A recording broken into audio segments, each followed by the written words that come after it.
হিন্দু সকল দেবতার পূজার প্রারম্ভে গণেশ পূজা অপরিহার্য এক অঙ্গ। গণেশ পূজা না করে কোনো পূজাই হিন্দু ধর্মে সিদ্ধ হয় না, কারণ গণেশ একই সঙ্গে বিঘ্নকর্তা আবার বিঘ্নহর্তাও। তিনি সিদ্ধিদাতা আবার বুদ্ধিবিধাতা। তিনি চাইলে দেবতারা ফল প্রদানে সক্ষম হন, নইলে তার অঙ্গুলি হেলনে দেবতারাও পদচ্যুত হতে পারেন।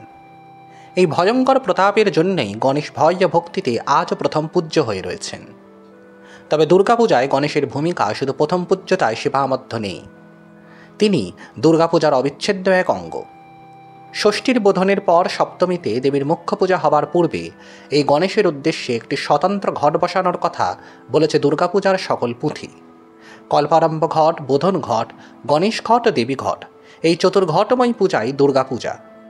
কল্পারম্ভ ঘটস্থাপনের মাধ্যমে দেবী পূজার সূচনা হয়। এই ঘটে বিশেষ করে তিথি, বার, নক্ষত্র, যোগ, করণ আদি পূজিত হন। বোধন ঘটে প্রবোধন করে দেবীকে পূজা গ্রহণের জন্য আমন্ত্রণ করা হয়। সপ্তমীতে দেবী ঘট স্থাপনের মাধ্যমেই দুর্গাপূজার প্রকৃত সূচনা হয়। এটিই দেবীর মুখ্য ঘট, যাতে দুর্গা ত্রিদিবসীয় পূজা অনুষ্ঠিত হয়। তবে দেবী ঘটের ডান দিকেই গণেশ ঘটের স্থাপনা করা জরুরি, নচেত বিঘ্ন পদে পদে। এই ঘটে শুধু যে গণেশ পূজিত হন তা নয়, এই ঘটেই নবপত্রকাও পূজিত হন। গণেশ ঘটের গুরুত্ব তাই অপরিসীম। কিন্তু প্রশ্ন ওঠে, এই গণেশ দেবী দুর্গার পূজায় কেন এত গুরুত্বপূর্ণ? কেন দুর্গাপূজায় গণেশ পূজা অপরিহার্য? দেবী দুর্গার সঙ্গে গণেশের সম্পর্ক কি? নবদুর্গা কি সত্যিই গণেশের বউ, কলা বউ, নাকি গণেশের জননী দেবী পার্বতী?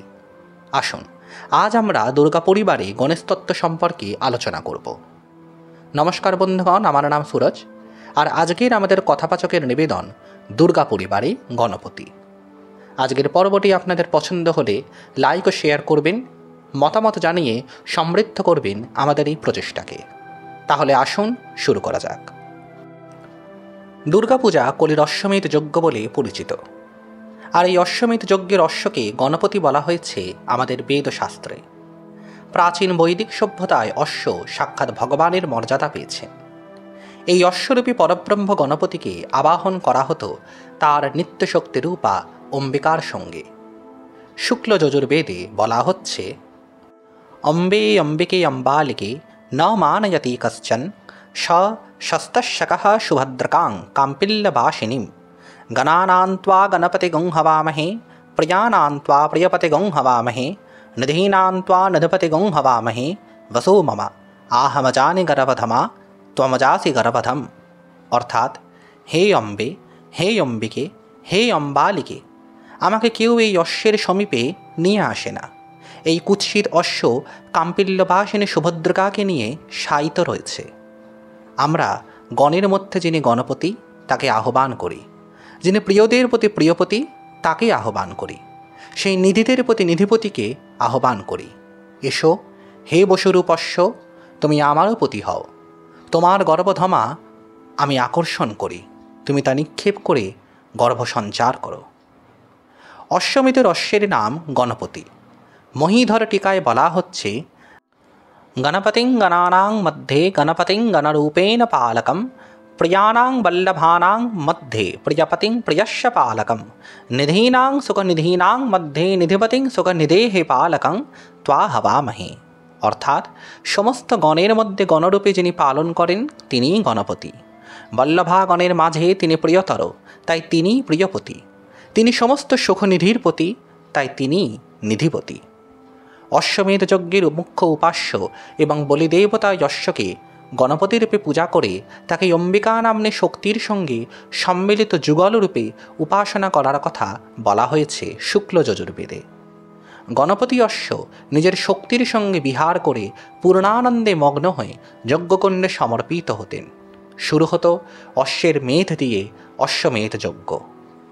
কলিযুগের অশ্বমেধ এই দুর্গাপূজায় সেই অম্বিকারূপিণী দুর্গার সঙ্গে গণপতির নিত্য সম্বন্ধই পুনরাবর্তিত হয়েছে।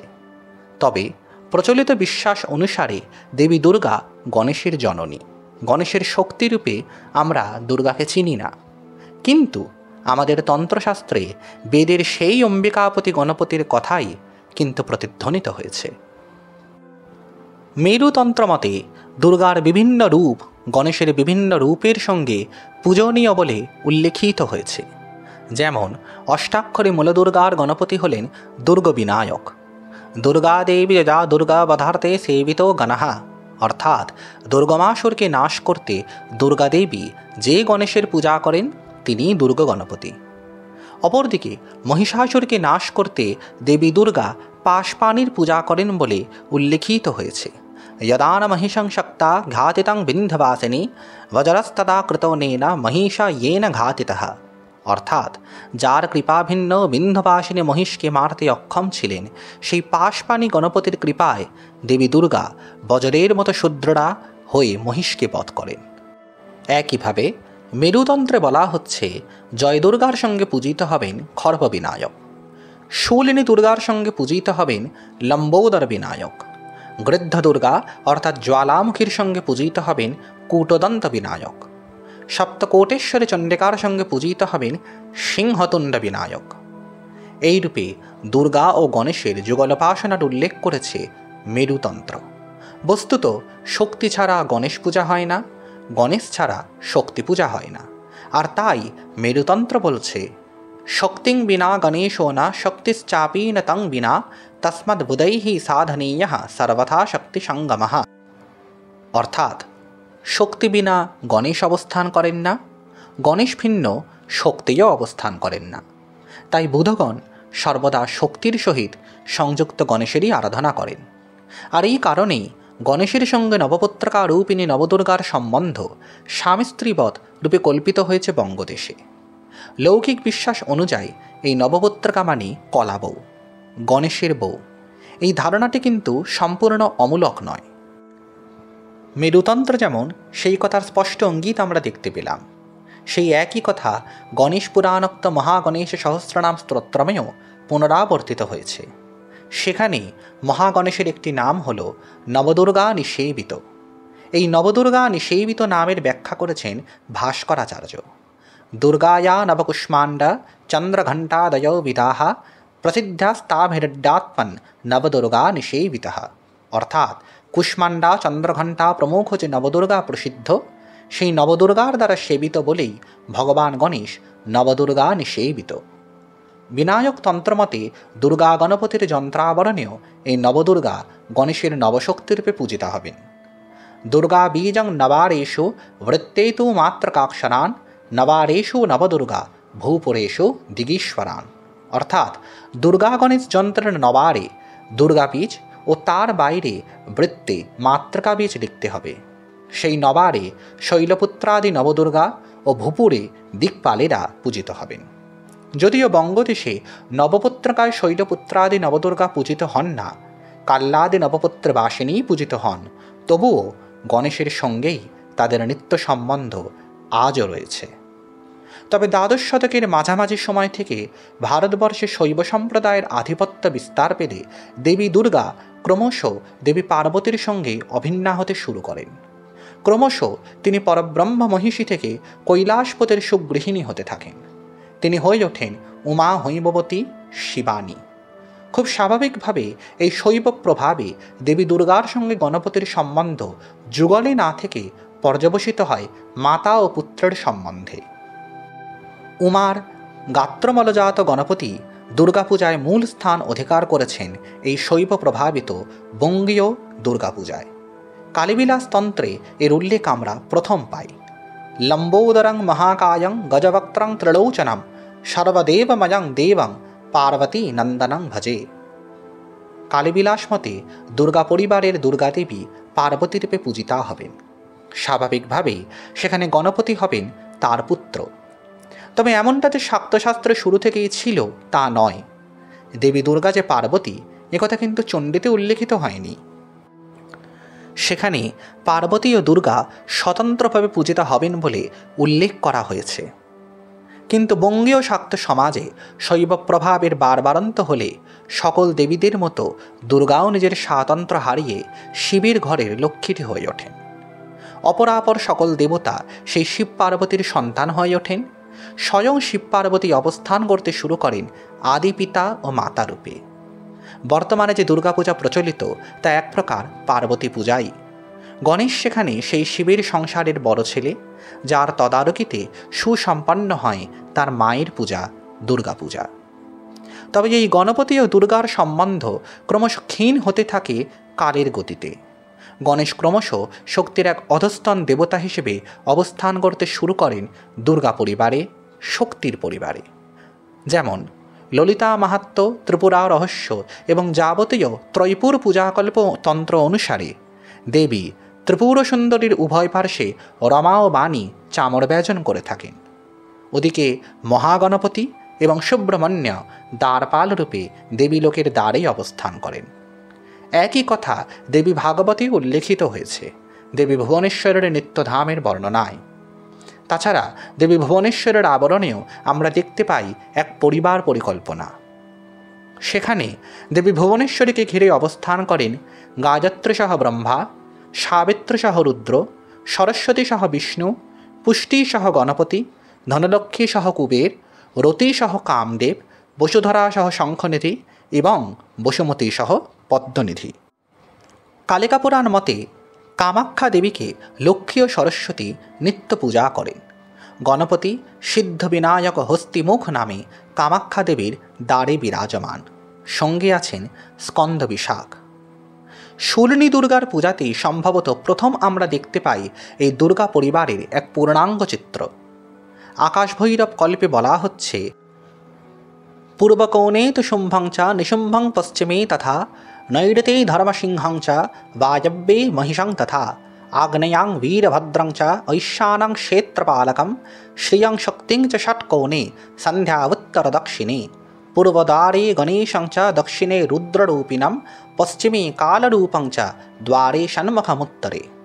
অর্থাৎ পূর্বে শুম্ভ, পশ্চিমে নিশুম্ভ, নৈরিতে সিংহ, বায়ব্যে মহিষ, অগ্নিতে বীরভদ্র, ঈশানে ক্ষেত্রপাল। ষটকোণে এই 6 জন পূজনীয়। ষটকোণের বাইরে ডান দিকে শ্রী ও শক্তি এবং বাম দিকে সন্ধ্যা সরস্বতী অবস্থান করবেন। দ্বারদেশের পূর্বে গণেশ, দক্ষিণে রুদ্র, পশ্চিমে কাল অর্থাৎ নৈঋত্যদেব এবং ষণ্মুখ কার্তিকেয় থাকবেন উত্তরে। চণ্ডীর বৈকৃতিক রহস্যেও অনুরূপ এক ছক মেলে, যেখানে পার্বতী ও দুর্গাকে স্বতন্ত্ররূপে আমরা দেখতে পাই। মহালক্ষ্মীর যদা পূজ্যা মহাকালী সরস্বতী দক্ষিণত্তরয় পূজ্যে পৃষ্ঠতৌ মথনত্রয়ম विरिञ्चिः स्वरया मध्ये रुद्रा गौर्या च दक्षिणे वामे लक्ष्मा ऋषिकेशः पुरतो देवतात्रयं नवास्या शक्तयः पूज्यस्तदा रुद्रविनायकौ वामभागे ग्रतो दिव्याश्छिन्नशीर्षं महासुरम्। অর্থাৎ মহিষাসুরমর্দিনী মহালক্ষ্মী, মধুকৈটবনাশিনী মহাকালী ও শুম্ভ নিশুম্ভমর্দিনী মহাসরস্বতী, এই দেবীত্রয়ের মধ্যে যাকে মুখ্য পূজা করা হবে সেই তাকে মধ্যে রেখে বাকি 2 জনকে তার বাম ও দক্ষিণে পূজা করতে হবে। দেবীর পশ্চাতে সরস্বতী সহ ব্রহ্মাকে রেখে তাদের ডানে গৌরী সহ রুদ্র ও বামে লক্ষ্মী সহ নারায়ণ পূজিত হবেন। দেবীর নবশক্তি পূজা করে রুদ্র ও বিনায়কের পূজা করতে হবে দেবীর দুপাশে। অগ্রে মহিষাসুরের ছিন্নমুণ্ডও পূজনীয়। বৈকৃতিক রহস্যের এই বর্ণনায় দুর্গার বর্তমান এক চালার প্রতিমার উৎস বলা চলে। দুর্গা প্রতিমার পশ্চাতে চালচিত্রে অবস্থান করবেন সরস্বতী সহ ব্রহ্মা, লক্ষ্মী সহ বিষ্ণু এবং গৌরী সহ শঙ্কর। মধ্যে মহিষাসুরমর্দিনী মহালক্ষ্মী, দক্ষিণে মধুকৈটবনাশিনী বিষ্ণুমায়া মহাকালী, বামে শুম্ভ নিশুম্ভ নাশিনী কৌশিকী মহাসরস্বতী থাকবেন। আর তদগ্রে রুদ্র এবং বিনায়ক থাকবেন। দেবীর চরণতলে অগ্রভাগে মহিষের কাটা মাথা থাকবে। কালান্তরে বিষ্ণুমায়া মহাকালীর স্থান দেবী লক্ষ্মী গ্রহণ করেছেন। বামের কৌশিকী মহাসরস্বতীর স্থান সরস্বতী গ্রহণ করেছেন। আর রুদ্র হয়েছেন কার্তিকেয়। গণেশ কিন্তু থেকে গেছেন স্বস্বরূপে। অপরদিকে চালচিত্রে আজ শোভাপান ব্রহ্মা, বিষ্ণু এবং মহেশ্বর। তাহলে বন্ধুগণ, আমরা দেখলাম যে বৈদিক যুগের অম্বিকা গণপতি যুগল তন্ত্র সমাজের প্রথম দিকে দুর্গা গণপতি যুগলরূপে স্বীকৃতি পেয়েছিল। কিন্তু দ্বাদশ শতকে শৈব ধর্মের প্রভাব বৃদ্ধি পেলে এই গণপতি ক্রমশ শিবের সঙ্গে একীভূত হতে শুরু করেন এবং পুত্ররূপী গণপতি অধিক প্রাধান্য বিস্তার করেন। পরবর্তীকালে শাক্ত সম্প্রদায়ের প্রসার ও প্রচার হলে এই গণপতি দুর্গাদেবীর এক অঙ্গদেবতারূপে পরিচিতি লাভ করতে শুরু করেন। বিভিন্ন তন্ত্রশাস্ত্রে দুর্গার বিভিন্ন মূর্তির সঙ্গে বিভিন্ন গণেশের পূজার কথা বলা হয়েছে। যেমন বনদুর্গার গণপতি হলেন শিবপ্রসাদ গণপতি, শূর্ণী দুর্গার গণপতি হলেন লম্বোদর গণপতি, অগ্নিদুর্গার গণপতি হলেন ঢুন্ডি গণপতি, শান্তি দুর্গার গণপতি হলেন পূর্ণযোগ গণপতি, শবরী দুর্গার গণপতি হলেন উচ্ছিষ্ট গণপতি, জ্বালা দুর্গার গণপতি হলেন কূটদন্ত গণপতি, আশুরী দুর্গার গণপতি হলেন অঘোর গণপতি, লবণ দুর্গার গণপতি হলেন লবণাক্ষ গণপতি, জয় দুর্গার গণপতি হলেন খর্ব গণপতি, শৈলপুত্রর গণপতি হলেন মলজাত গণপতি, ব্রহ্মচারিণীর গণপতি হলেন গৌরী বরপ্রত গণপতি, চন্দ্রঘণ্টার গণপতি হলেন চিত্রঘণ্টেশ গণপতি, কুষ্মাণ্ডার গণপতি হলেন কুষ্মাণ্ড গণপতি, স্কন্দমাতার গণপতি হলেন সুব্রহ্মণ্য গণপতি, কাত্যায়নের গণপতি হলেন দুর্গা গণপতি, কালরাত্রের গণপতি হলেন কাল গণপতি, মহাগৌরীর গণপতি হলেন গৌরী গর্ভজাত গণপতি, সিদ্ধিদাত্রের গণপতি হলেন সিদ্ধি গণপতি। নবপুত্রকাবাসিনী দেবীদের গণপতি অনুরূপভাবে পৃথক। কদলীবাসিনী ব্রহ্মাণের গণপতি হলেন বিন্দু গণপতি, কচুবাসিনী কালিকার গণপতি হলেন ভীমচণ্ডী গণপতি, জয়ন্তীবাসিনী কৌমারের গণপতি হলেন হেরম্ব গণপতি, বিলববাসিনী শিবার গণপতি হলেন পার্বতী গণপতি, দারিম্ববাসিনী রক্তদন্তিকার গণপতি হলেন যোগ গণপতি, অশোকবাসিনী শোকরহিতার গণপতি হলেন রাজপুত্র গণপতি, মানকচুবাসিনী চামুণ্ডার গণপতি হলেন বীর গণপতি এবং ধান্ডবাসিনী লক্ষ্মীর গণপতি হলেন লক্ষ্মী গণপতি। সবশেষে মেরুতন্ত্র মতে দুর্গা সপ্তশতীর অধীশ্বরী সপ্তকোটেশ্বরী চণ্ডিকা দুর্গার গণপতি হলেন সিংহতুণ্ড গণপতি। কিন্তু মুদ্গল পুরাণ বিনায়ক রহস্য মতে দুর্গা সপ্তশতীর সঙ্গে মহাগণপতি পূজনীয়। আর এইরূপে আমরা দেখি যে দুর্গা ও গণপতির নিত্য সম্বন্ধ সেই বৈদিক যুগ থেকে আজ অবধি সুচর্চিত ও সুপূজিত। তাহলে বন্ধুগণ, আজকের মতো এখানেই শেষ করি আমাদের পর্ব। পরের পর্বে আমরা আলোচনা করব দুর্গা পরিবারের অন্যান্য সদস্যদের নিয়ে।